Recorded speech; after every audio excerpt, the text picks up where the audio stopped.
கிறிஸ்துவில் பிரியமானவர்களே, இந்த நாளுக்கான தினசரி தியான வசனம் மத்தேயு எழுதின சுவிசேஷம் 15வது அதிகாரம் 28வது வசனம். மத்தேயு 15:28, மேத்யூ 15:28. இயேசு அவளுக்கு பிரதியுத்தரமாக, ஸ்திரியே, உன் விசுவாசம் பெரிது, நீ விரும்புகிறபடி உனக்கு ஆகக் கடவது என்றார். அந்நேரமே அவள் மகள் ஆரோக்கியமானாள்.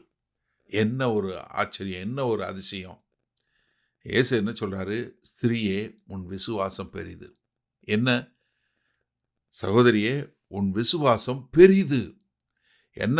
அதாவது ஆண்டவர் என்ன சொல்றாரு? அவங்களுக்கு பதில் கொடுப்பது மாத்திரமல்ல, அவளுடைய அவளுடைய விசுவாசம் எவ்வளவு பெரியது என்று எல்லாருக்கு முன்பாக அதை பெருமையா சொல்லக்கூடிய காரியம்.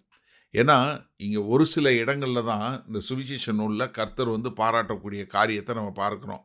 லூக்கா 7வது அதிகாரம் 9வது வசனத்துல, இஸ்ரவேல்ல கூட நான் இப்படிப்பட்ட ஒரு விசுவாசத்தை பார்த்ததில்லைன்னு சொல்லி நூற்றுக்கு அதிபதியை பாராட்டக்கூடிய காரியம்.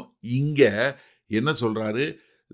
அதாவது தீரு சீதோன் என்று சொல்லக்கூடிய புறஜாதியார் பட்டணத்துல அந்த சகோதரியினுடைய விசுவாசத்தை ஆண்டவர் அங்கீகரிப்பது மாத்திரமல்ல, அந்த அந்த விசுவாசத்தை பாராட்டக்கூடிய ஒரு காரியம். என்ன? இயேசு கிறிஸ்து அந்த சகோதரிகிட்ட என்ன பார்த்தாரு? அவள் தொடர்ந்து வலியுறுத்தக்கூடிய ஒரு தன்மையை பார்த்தாரா? 2வது என்ன பார்த்தாரு? அந்த சகோதரியினுடைய மனத்தாழ்மையை பார்த்தாரா? 3வது அந்த சகோதரி உண்மையை சொன்னதை பார்த்தாரா? ஆமா, நான் இது எதுக்குமே தகுதி இல்லாதவர் தான் சொல்லி சொன்னதை பார்த்தாரா? 4வது அது மாத்திரமில்ல, அந்த சகோதரி என்ன சொன்னாங்க? எனக்கு உங்களுடைய இரக்கத்தை நம்பி வர்றேனே ஒழிய வேற எதுவுமே கிடையாது.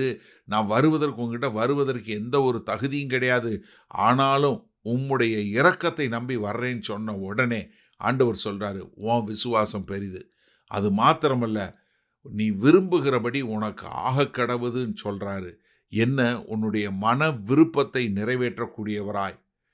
ஏன்னா சங்கீதத்தில் நிறைய பார்க்கிறோம். சங்கீதம் 34:8 என்ன சொல்கிறோம்? நீ கர்த்தர் மேல் வாஞ்சையாயிரு, அவர் உன் மன விருப்பங்களை எல்லாம் நிறைவேற்றுவார் என்று சொல்லக்கூடியதாக. அப்படி சொன்னவன் அந்த நேரமே அவருடைய மகள் குணமானாள், ஆரோக்கியமானாள். எப்படி?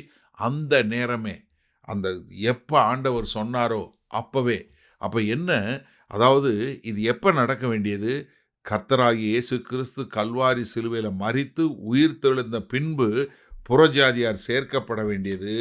ஆனால் ஒரு சகோதரி ஒரு முழுமையான விசுவாசத்தோடு, ஆண்டவரே நீங்கள் தான் எனக்கு எல்லாம் என்று சொல்லி, அந்த சகோதரி என்ன?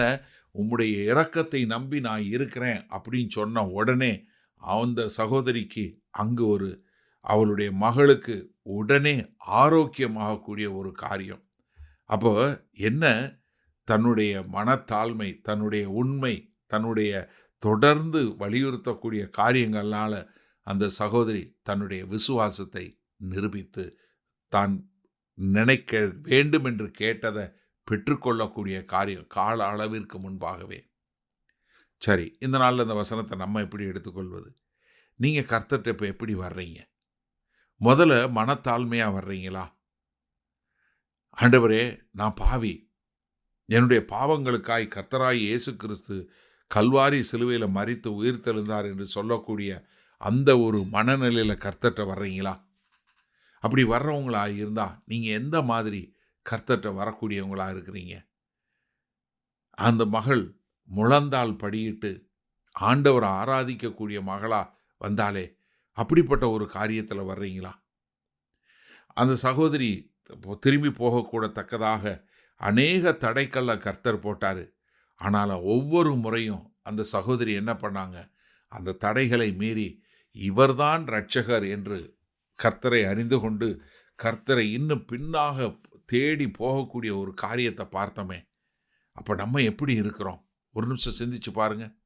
எனக்கு அருமையானவர்களே, ஒருவேளை நம்ம விசுவாசம் எங்களுக்கு மட்டும்தான், இந்த அவங்களுக்கு மட்டும்தான், இவங்களுக்கு மட்டும்தான் அப்படின்னு சொல்லக்கூடிய ஒரு காரியத்தில் இருக்கிறோமா?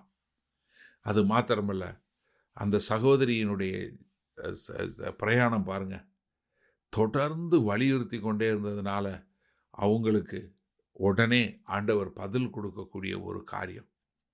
எனக்கு அருமையானவர்களே, நம்ம இன்றைக்கு சோர்ந்து போகாமல் எப்பொழுதும் நம்ம நம்ம நம்ம குடும்பத்தில் நீங்கள் கேட்டு பதில் கொடுக்காத ஜெபம், உங்கள் பிள்ளைகள் ரட்சிக்கப்படணும், உங்கள் கணவன் ரட்சிக்கப்படணும், உங்கள் மனைவி ரட்சிக்கப்படணும், உங்கள் குடும்ப ரட்சிப்புக்குள்ள உங்கள் பெற்றோர், இப்படி அநேக நேரங்களில் மற்றவருடைய ரட்சிப்புக்காக மற்றவர்களுக்காக நீங்கள் ஜெபிக்கக்கூடியவங்களா இருந்தீங்கன்னா, இன்றைக்கி சோர்ந்து போகிறவங்களா இருந்தீங்கன்னா, ஒரு நிமிஷம் நீங்கள் கர்த்தரை நோக்கி பாருங்கள்.